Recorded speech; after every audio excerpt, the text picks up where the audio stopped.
Well, there is a new twist in the fight to preserve the legacy of a fallen Marine.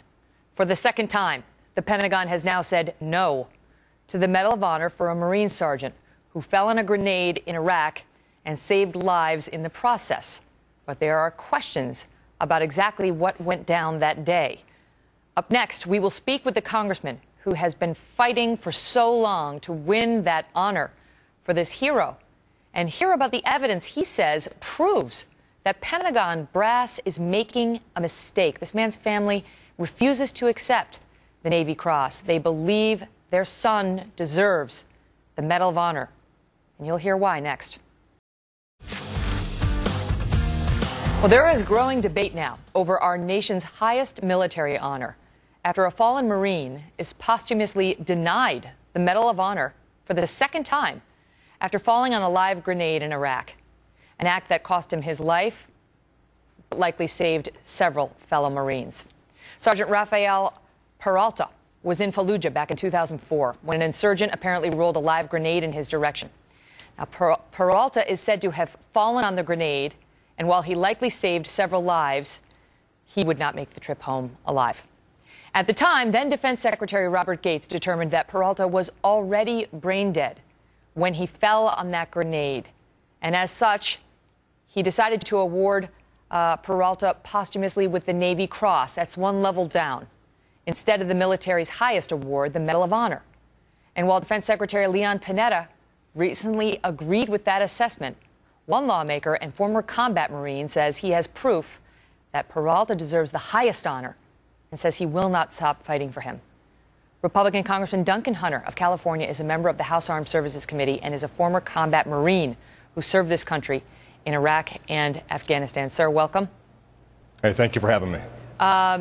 And thank you for your incredible services. I read up on your background before you came on today. Really impressive and wonderful. And I want to ask you about this fallen Marine because it's so extraordinary to have this disparity between the Marines and the Navy SEALs who are saying he deserves the Medal of Honor and the Department of Defense brass.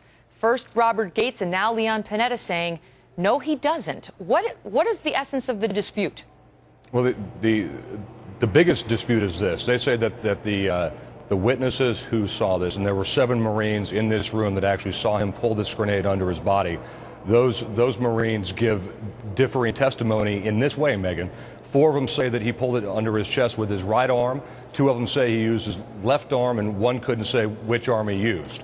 But that is their reasoning for denying the Medal of Honor in this case. And there's a couple of other reasons, too. It's hard for a Secretary of Defense to overturn precedent set by the prior Secretary of Defense. I think it gets a little bit political, too, which is sad. The grounds for the Medal of Honor it's very simple. 2 eyewitnesses. That's all you need, just 2.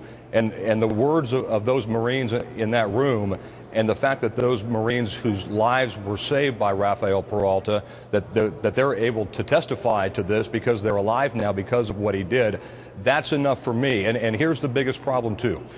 It's hard to have bureaucrats in D.C., doctors, whether they're military doctors or not, trying to make a call and a judgment on a combat situation. People do things that are heroic while gravely injured all the time in combat. That's just one of those strange things about combat.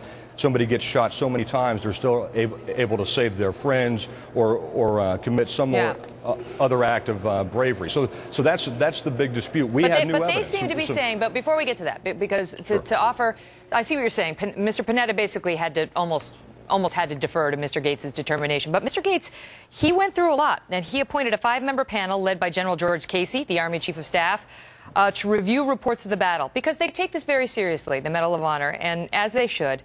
And that panel included a Medal of Honor recipient, a retired military neurosurgeon, and 2 civilian forensic pathologists.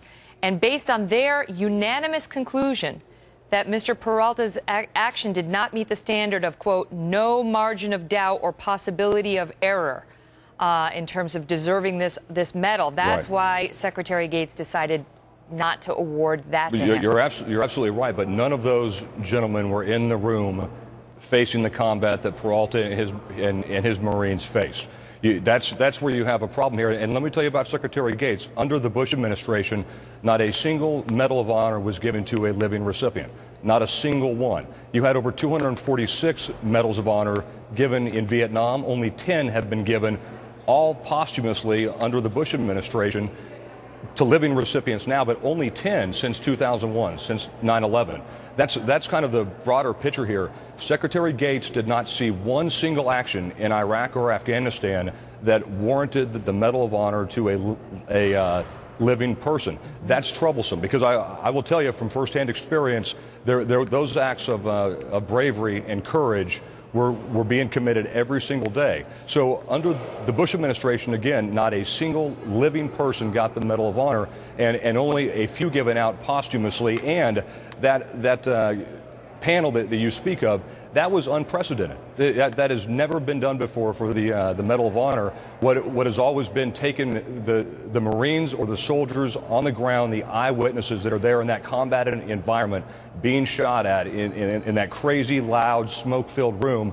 Those are who you look to for their assessment of what happened. And when you have seven people agree on what happened, that's pretty conclusive. And I'm not picking a side in this. I just want to make sure the audience knows what the Pentagon's saying on it.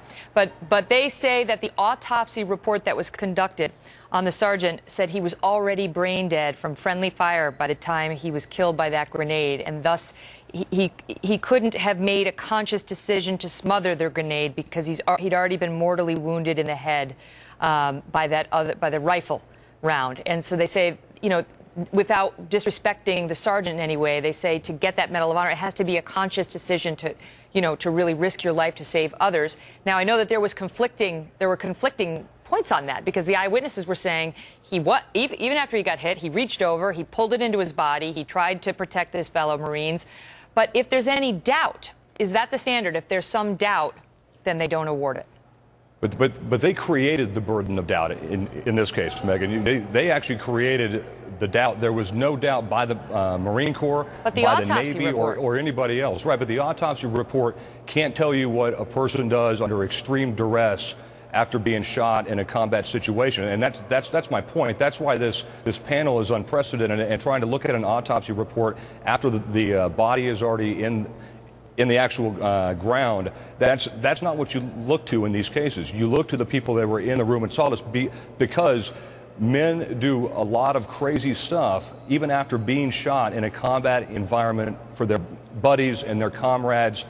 This happens all the time. It's not a strange thing to have somebody who's mortally wounded still fight past their last breath. Wow. Because that's what they're doing at that point in time, and that's what you cannot reconcile a DOD Pentagon panel with the actual combat eyewitness accounts, and that's what we have a problem with. I mean, our Marines who swore to it. I mean, we don't believe them, apparently. And then there's a new report, as you point out, new evidence from a forensic pathologist, which says that his head wound would not have prevented him from taking further action. So I know the family's very disappointed, and I know the Marine Corps recommended the Medal of Honor. The Navy agreed, and now his family has not accepted the Navy Cross, so they think he deserves more. Duncan Hunter, thank you so much for coming on with his story.